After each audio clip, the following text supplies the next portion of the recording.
Hello guys, welcome back to part 2 video where we are analyzing Hadrien Feraud's solo over Strasbourg Saint-Denis. We're gonna take a look at scales today and we're gonna check out these 7 different scales in particular. Just a side note, he's not using all 7, but there's certain spot where it leaves us with 3 different possibilities with scales, so we're gonna check all the possibilities there. When we talk about scales, it's important to mention the chords that these scales are played over, so I'm gonna show you at the bottom there the chords where this scale is used as well. We're going to look at the transcription that I made, and you will see that the notes that belong to different scales have different colors of their note heads. I left the most basic A flat major scale just in the regular black color, and then for example we have F altered scale has dark blue color, F HM5 scale has like a cyan or teal color. So it's just a lot easier to read, and with all that said, let's get started.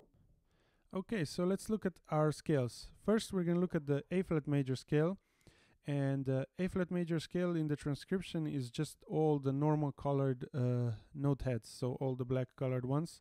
And you can see that the most of the transcription is just played in the key, so it just goes to show how important it is to study your major scales, right? A flat major scale, I'm not gonna stay here too long. It's a major scale, has 4 flats. We have a B flat, E flat, A flat, and a D flat.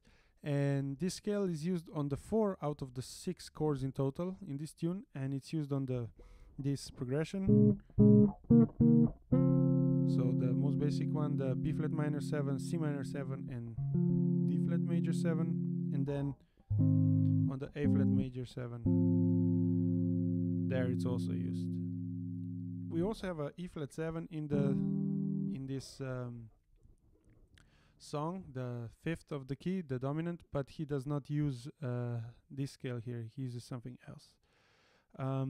So if you're not familiar with the major scale, just I have a video coming out every Friday about music theory, and I think right now we're on part 3 of how to study major scale, how to practice it.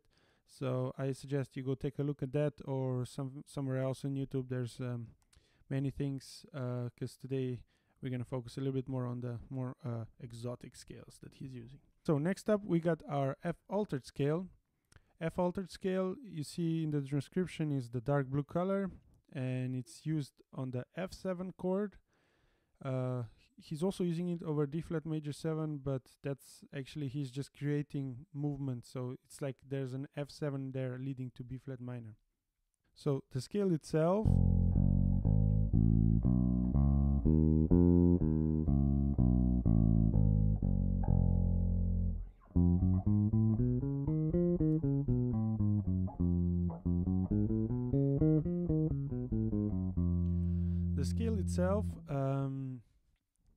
where it comes from, it's altered scale is actually a 7th degree mode of a melodic minor scale. So just like major scale has its modes, Ionian, Dorian, Phrygian, Lydian, Mixolydian, etc., melodic minor scale also has modes, and altered scale is the 7th degree mode of the melodic minor scale. So if you want to practice it, it's often I also advise the same thing with the major scale. Like, it's important to know the modes, but when you're exploring and practicing, it's a lot more handy to just think like major scale as a mother scale, and the modes are just children of the scale. So you should probably, it's at least for me, it's easier to think just in major scale, right? So the same way here, to think melodic minor scale. So if you're in F, if you want to find the melodic minor scale that this is the mode of, you just go half a step above. So F, half a step, G flat, it's G flat melodic minor.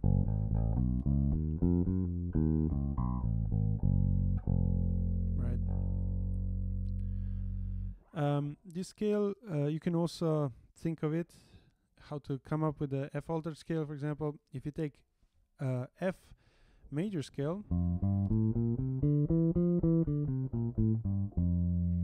and if you alter all the notes except the root note, so the F, and by alter I mean lower by half a step, you get the F altered scale.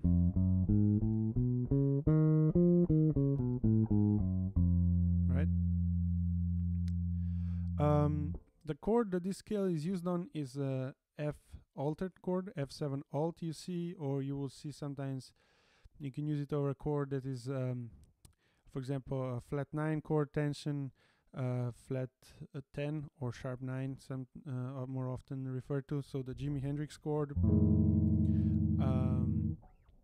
Then, for example, a flat 5 or sharp 5 even, or flat 13, so it has all the tension, this scale.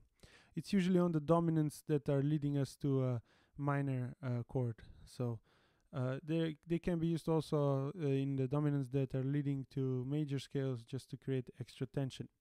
Next up, we've got our HM5 scale, and HM5 stands for harmonic minor from 5th degree. So it's the 5th mode of harmonic minor scale. So if we have F HM5 scale, that means that's just B flat harmonic minor scale. I've known this scale under this name my whole life, so that's why I'm sticking with it. I'm sure there's a better name for it, since it's a very useful scale. It goes like this.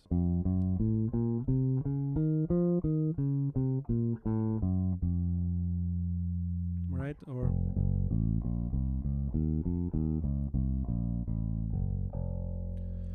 and you will find this scale on the dominant chords,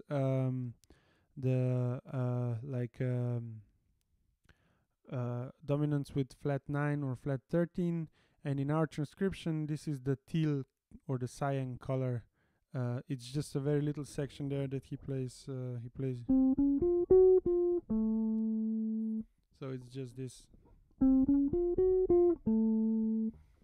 very little bit of it, but he plays all these tension notes, so the flat 13, the flat 9, and the major third of the chord, so it's pretty clear sound there.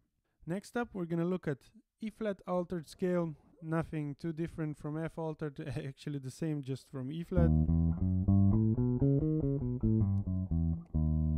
Right, and again, half step above, you can think about it, and you have E melodic minor.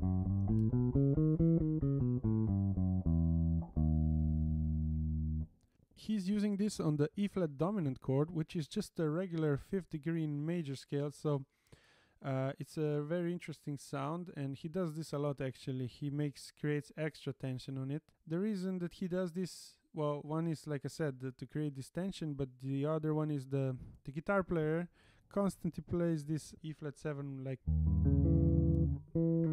this flat 9. He constantly plays this flat 9 over this dominant chord, so I think Hadrien follows that, picks up on that, and plays a scale that fits to this flat 9 tension. Next, we're going to look at this red colored notes, and here is the thing where I had some thoughts and I was not really sure. The line that is played here goes like this.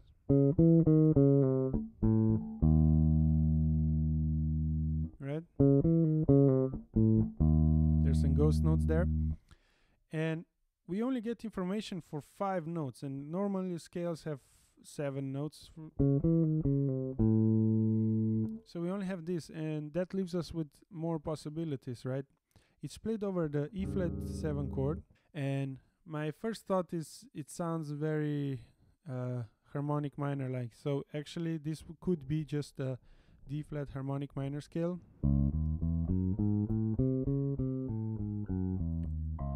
Which I do think is in the back of Hadrien's mind, and yeah, just because he uses harmonic minor and melodic minor a whole lot, and he really is fond of that sound.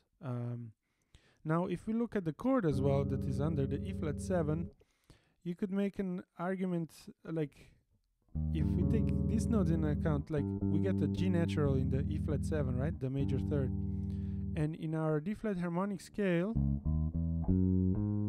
there is no G natural, there is only a G flat. So if we would want to fit this line that he plays and the scale that's used with the chord that is under it, we would have to raise the 4th here, so from G flat make a G, and actually that leaves us with a scale called gypsy scale, known also as the Hungarian minor scale or harmonic minor with a raised fourth scale. Now this could be completely possible, and this makes sense with the underlying harmony.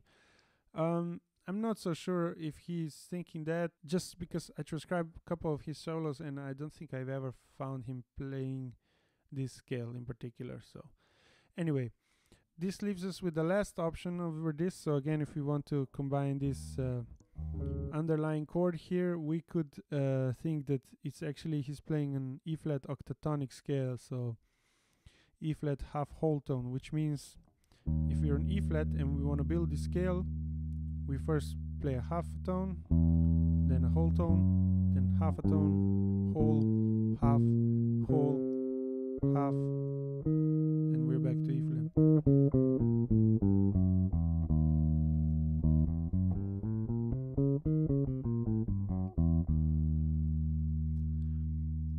Now all these scales, they have this similar sound, right? Because this line, we get this flat 9 and this tritone here. So I'm not sure. It could be that he's also that it's this scale that it was in his the back of his mind. I'm saying back of his mind because I'm pretty sure that he doesn't actively think which scale here, but he just plays the music, right? He practiced this stuff. Could be this one. I still think it's more D flat harmonic minor, but if anybody has any other idea, I'm open to suggestion, or if Hadrien ever commented or something like this. Alright, so that's it for today's video. I hope it brought you a little bit closer to understanding the improvisational vocabulary of Hadrien Feraud. It's up to you now to take this knowledge and work on it and practice it. In the next video we're going to talk about target and approach notes, which is a really important topic also in jazz.